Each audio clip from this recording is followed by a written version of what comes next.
Welcome everyone, and welcome to another YouTube video. I'm here with my good friend David Fisher. Hi again. How are you guys? Have you ever had a situation where you haven't talked to someone for maybe a couple of weeks, couple of months, couple of years, and you really want to talk to that person, but there's a lot of things preventing you from doing so? And these things could be ego, pain, feeling like you're showing weakness. If these sound familiar, then you came to the right place, because we're going to show you and talk about how you can get back the relationships you want with people that you've cut out in your life.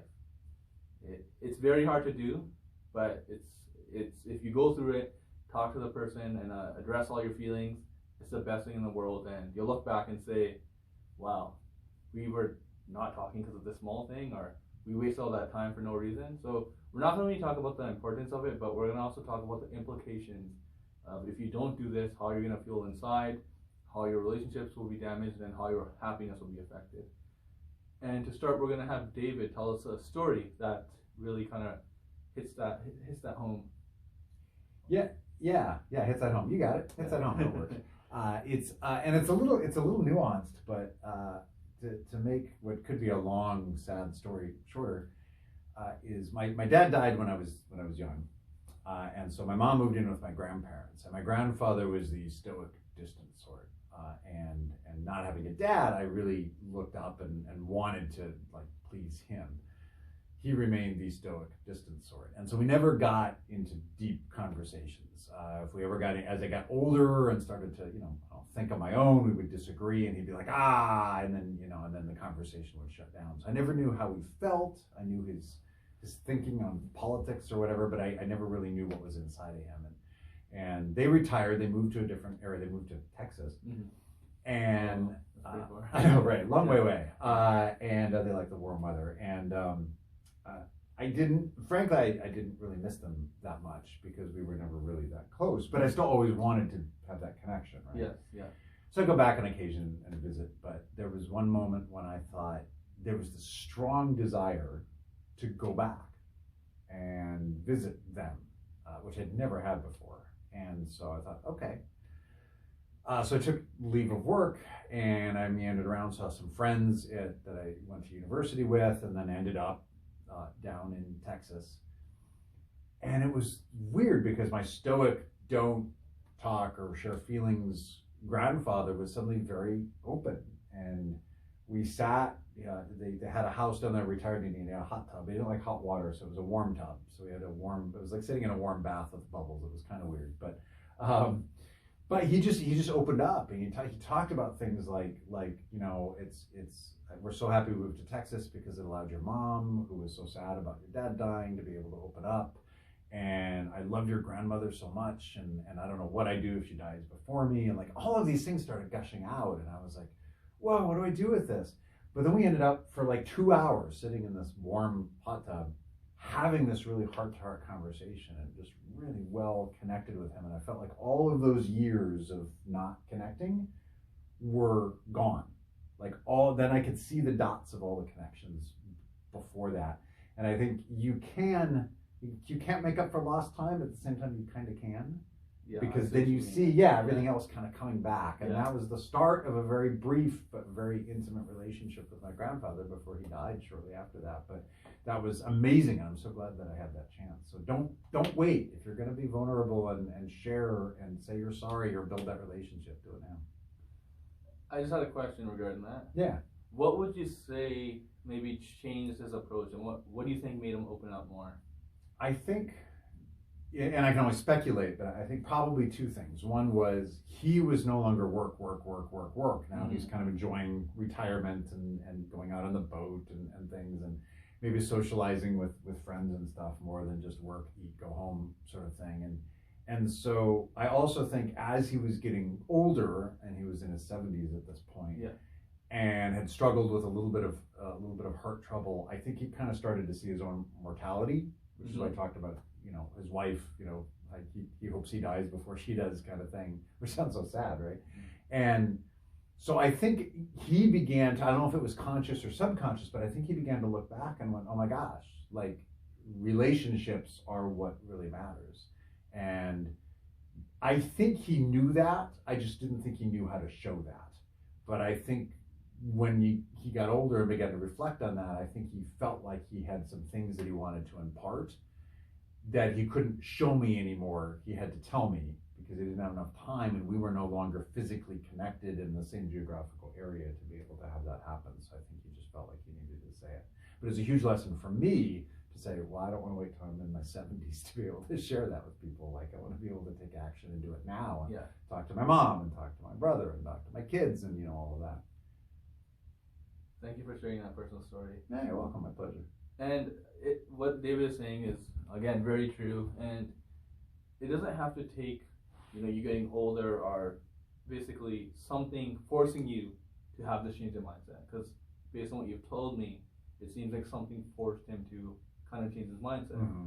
And as you mentioned in one of your last sentences, taking action, that is key. Yeah. We got to be the ones to take action, and it may seem difficult, you may not know how to express yourself, but just taking that little step and talking to people. There's obviously some people that you're closer with others. There's obviously some people that you feel more affectionate with, not just a partner, but as maybe a brother or a friend. You're more affectionate, you're more open, you're more willing to share your feelings. So if you can do that with a couple people, you can surely do it with anyone else. And the implications of just not sharing that.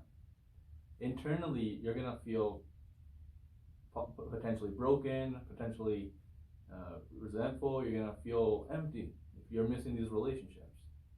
I used to do that a lot too, and I used to just think, I'm not going to share my feelings, forget it. Who cares about that person? But deep down inside, I was hurting. I was in pain. I wanted to talk to them, right? Sometimes we just get so focused on the surface issue, which is I'm angry, I want to talk to this person, they belittled me, they wronged me, but then the underlying issue is we're hurt, we're in pain. So sometimes just focus on not so much the blame, but focus on the issues, okay? Maybe they did something to wrong you, have a discussion with them, talk it out, and honestly, when you do it that first time, you build that communication bridge. The bridge might not be there before, so it's harder for you to express.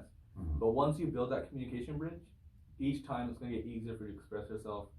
And honestly, relationships, people, being around people in relationships, it brings such great joy. And no matter how angry you are at a person, or no matter how bad the fallout you had with someone, deep down, you know that you want to talk to that person, you want to get straightened out.